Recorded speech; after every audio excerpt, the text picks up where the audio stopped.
So the Shroud of Turin has been in the news all over the world for the past couple of weeks. Now why is that?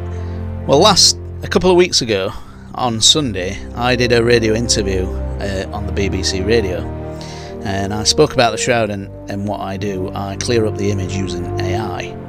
It's not just using AI, I use a sophisticated process which I'm going to show you in a second what I've actually done, and I've brought the Shroud Man to life. Now, just before I do that, I'll just show you. So that's the Shroud of Turin. Now it's actually full-length body image, back and front of a man. So that's just on the cover of a booklet of a good friend of mine, and he's got some really good,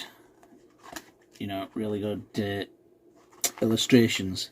That's the link in my bio if you fancy getting hold of a copy of that.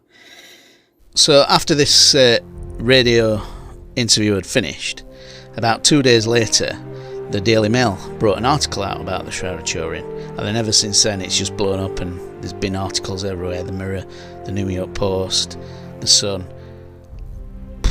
There must have been about 30 articles in the last 2 weeks, and the latest one were about yesterday or a couple of days ago.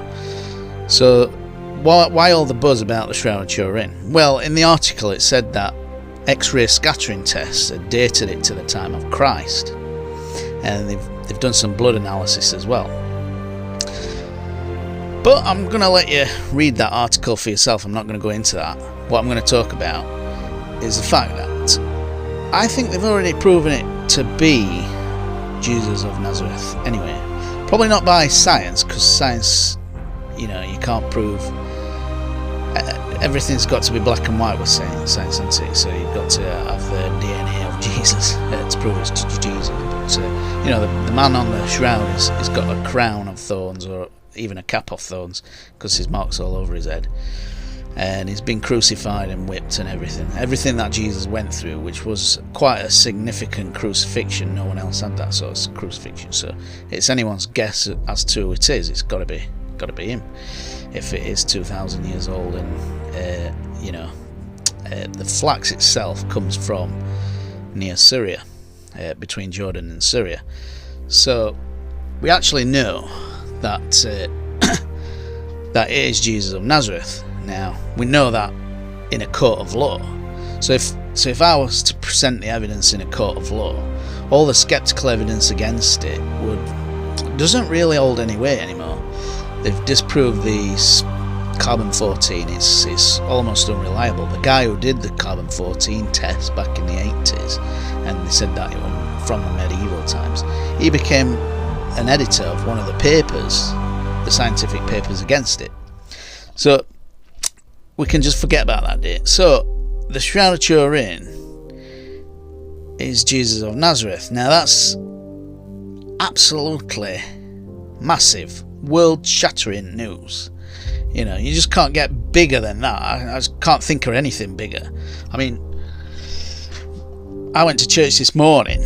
I expected everyone to be talking about it. It's the crucifixion, burial and resurrection of Jesus Christ, the central gospel message. It's the thing that Christians hold on to, and yet this cloth has it all on there, the 72 hours, what Jesus went through, and they've just proved it more or less that it is Jesus of Nazareth. You could easily say it in a court of law, because you can get different evidence from different angles in a court of law and present it to the judge or the jury, and they'll come up with a decision. They'd definitely rule unanimously that it's Jesus of Nazareth.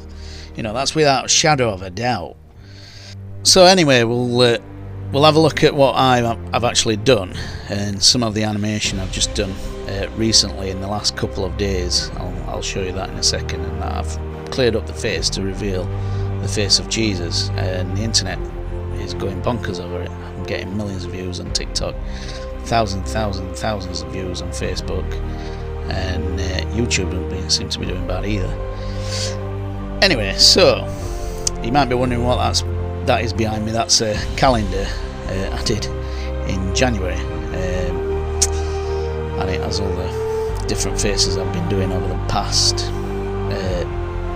I've actually been trying to do this for the last year, about a year, and it's took me a long time to perfect it. Anyway, let's have a look at it.